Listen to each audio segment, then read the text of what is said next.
Assalamualaikum warahmatullahi wabarakatuh. Selamat pagi dan selamat berjumpa kembali dalam pembelajaran bahasa Indonesia. Kali ini kita akan belajar tentang surat lamaran pekerjaan. Ya, sudah saatnya kalian, karena sudah kelas 12, ini belajar tentang surat lamaran pekerjaan. Yang akan kita pelajari pada kali ini adalah sistematika, struktur, dan kebahasaan dari surat lamaran pekerjaan. Kita sebelumnya harus paham dulu, apa itu surat lamaran pekerjaan. Sudah pernahkah kalian melihat contoh surat lamaran pekerjaan? Ya, ada yang sudah, ada yang belum ya. Nah, intinya, surat lamaran pekerjaan adalah surat berisi permohonan untuk bekerja di sebuah lembaga. Melamar kerja. Nah, kalau konsep melamar kerja pasti kalian paham. Nah, ketika kalian itu ingin bekerja di sebuah lembaga, atau di sebuah perusahaan, atau mungkin di sebuah toko lah, itu harus, atau pada umumnya ya, ini pada umumnya, itu mengirimkan surat lamaran pekerjaan. Nah, surat lamaran pekerjaan ini modelnya ada yang tulis tangan, ada yang ketikan. Nah, ini harus kalian kuasai dua-duanya, terlebih yang ketikan. Karena sekarang zamannya serba teknologi. Berikutnya, surat lamaran pekerjaan termasuk jenis teks eksposisi. Nah, karena surat lamaran pekerjaan ini adalah teks eksposisi, maka strukturnya sama dengan teks eksposisi. Ini nanti akan saya bahas di belakang.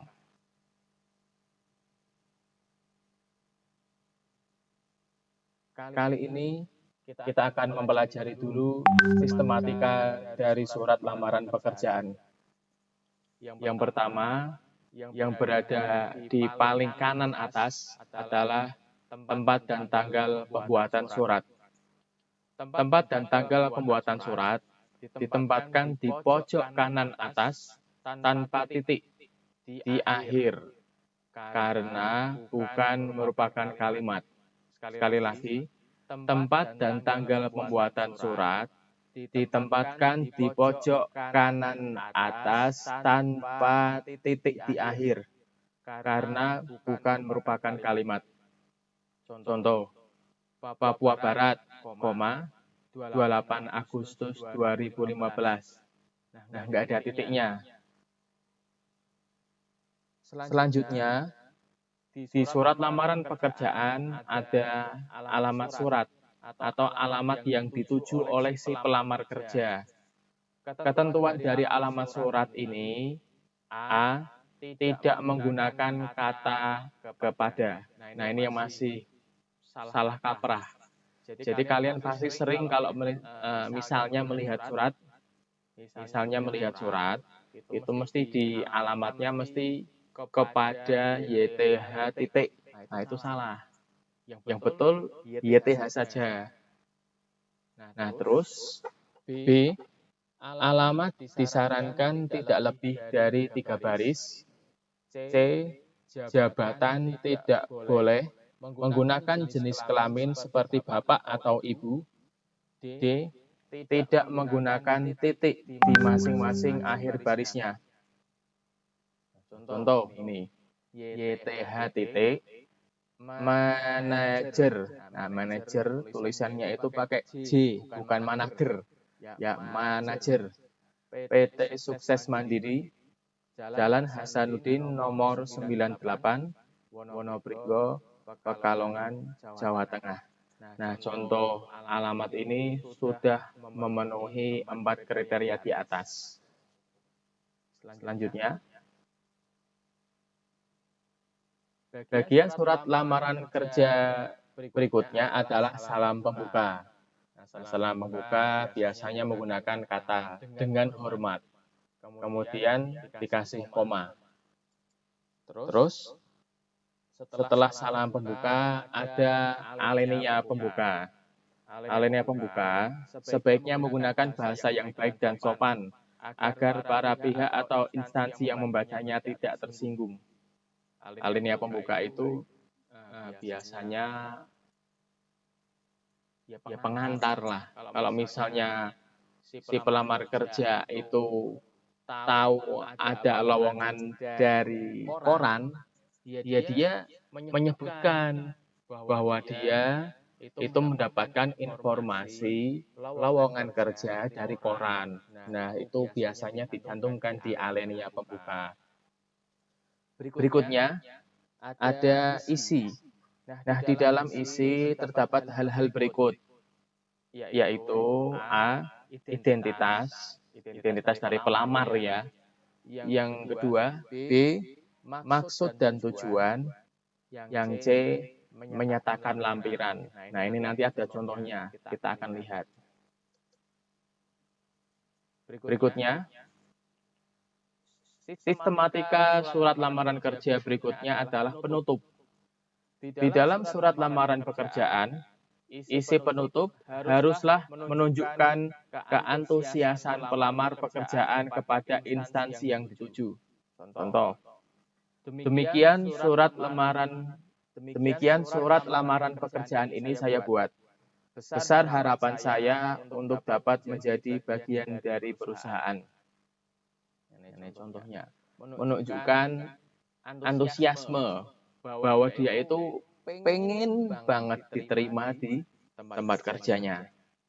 Kemudian terus, terakhir ada salam penutup. Nah, jika di awal ada salam pembuka, tentulah diakhiri salam penutup. Sebagai surat lamaran, salam penutup menjadi sangat penting. Salam penutup sebagai bentuk etika, sopan santun, dan penghormatan. Baik.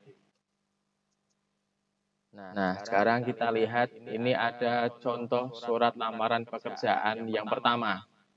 Ini contoh yang cukup sederhana. Ya, kita lihat.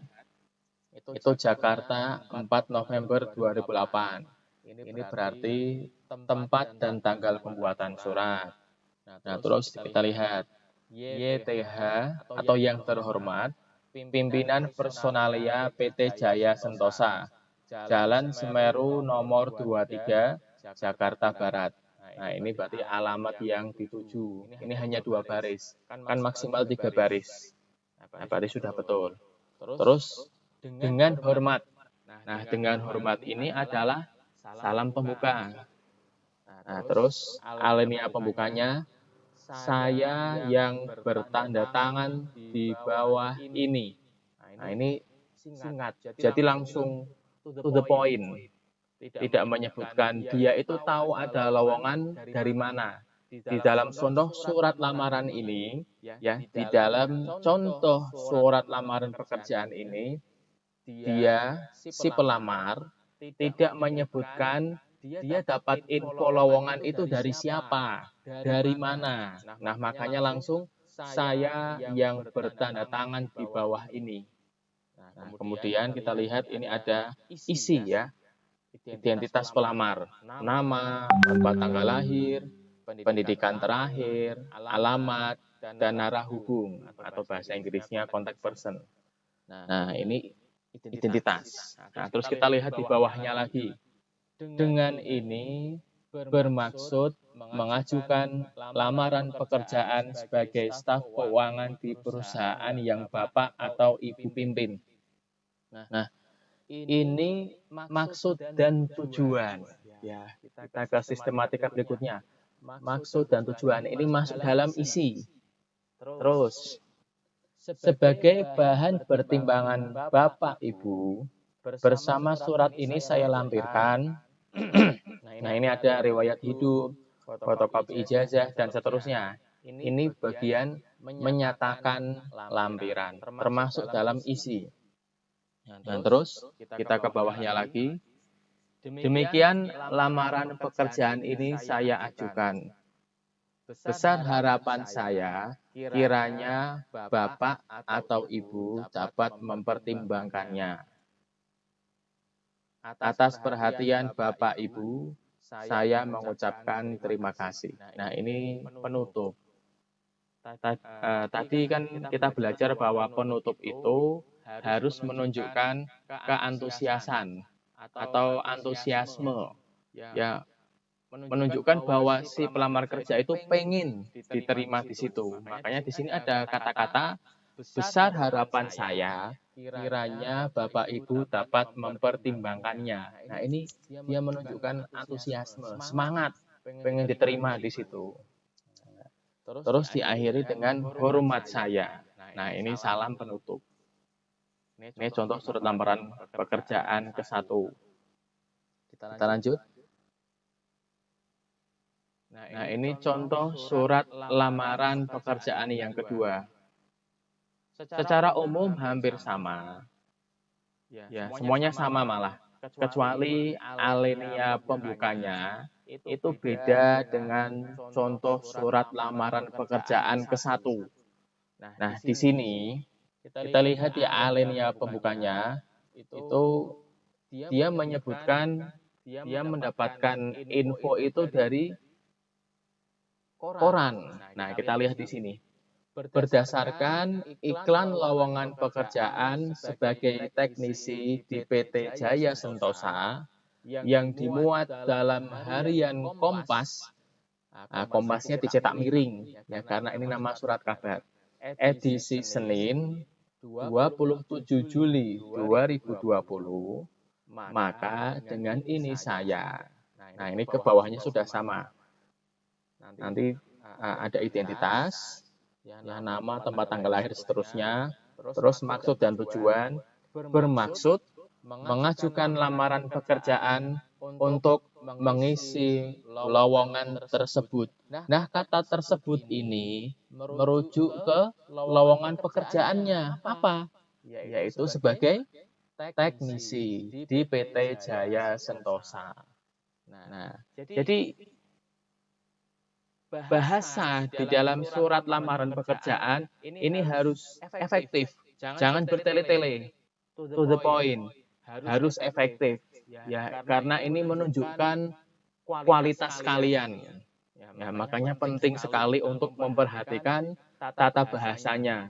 Jangan terlalu ribet, jangan bertele-tele, dan gunakan bahasa yang sopan, serta menunjukkan antusiasme kalian.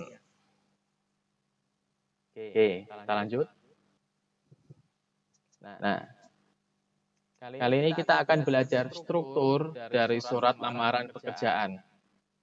Struktur dari surat lamaran pekerjaan ini, karena surat lamaran pekerjaan ini termasuk teks eksposisi, ya strukturnya sama kayak teks eksposisi, yaitu ada tesis, argumentasi, penegasan ulang. Nah, di struktur tesis yang termasuk struktur tesis itu di awal ya. Jadi ada tanggal, kemudian alamat tujuan surat, salam pembuka, dan alinea pembuka. Nah, itu tesis. Jadi menyatakan apa namanya ya? Yang menyatakan bahwa dia itu ingin melamar kerja. Nah, setelah itu di struktur argumentasi yang termasuk struktur argumentasi itu ya identitas, kemudian maksud dan tujuan tadi, dan menyatakan lampiran. Lalu di struktur penegasan ulang itu yang termasuk penegasan ulang itu penutup yang menyatakan antusiasme tadi itu loh. Nah, ini struktur dari surat lamaran pekerjaan. Baik, selanjutnya kita pelajari kebahasaan surat lamaran pekerjaan. Kebahasaan surat lamaran pekerjaan yang pertama yaitu penggunaan kalimat persuasif. Surat lamaran pekerjaan menggunakan kalimat persuasif untuk menunjukkan antusiasme pelamar. Nah, ini tadi sudah saya jelaskan ya, paham ya? Terus, penggunaan kata kerja mental. Ya, kata kerja mental adalah kata kerja yang tidak membutuhkan gerakan secara fisik, ya, seperti mempertimbangkan, berharap, memikirkan, merindukan mungkin, atau mencintai lah. Ya, ini favorit kalian. Oke, berikutnya kebahasaan surat lamaran pekerjaan. Berikutnya ada penggunaan kata benda bentukan dari kata kerja. Kata benda bentukan adalah kata benda yang terbentuk dari kata kerja atau kata sifat yang diberi afiks atau imbuhan. Contohnya, perhatian, kebijaksanaan, pekerjaan. Nah, ini kata benda bentukan. Terus, ada penggunaan kata benda yang menyatakan lokasi. Nah, ini gampang, pokoknya nama tempat. Biasa karena surat lamaran pekerjaan kan ada alamatnya, ada alamat dari pengirim surat, pasti banyak menyebutkan nama-nama tempat. Oke, nah ini ada tugas untuk kalian. Tugasnya, buatlah peta konsep tentang materi yang dijelaskan dalam video ini, yaitu materi surat lamaran pekerjaan. Ya, tulislah peta konsepmu di kertas HVS ukuran A4 atau F4. Ya, serahkan tugasmu langsung di Google Classroom. Langsung di Classroom ya, nggak dikirim WA. Jadi kirim tugasnya langsung di Classroom. Nah, untuk batas maksimal atau paling lambat, pengumpulannya hari Rabu jam 8.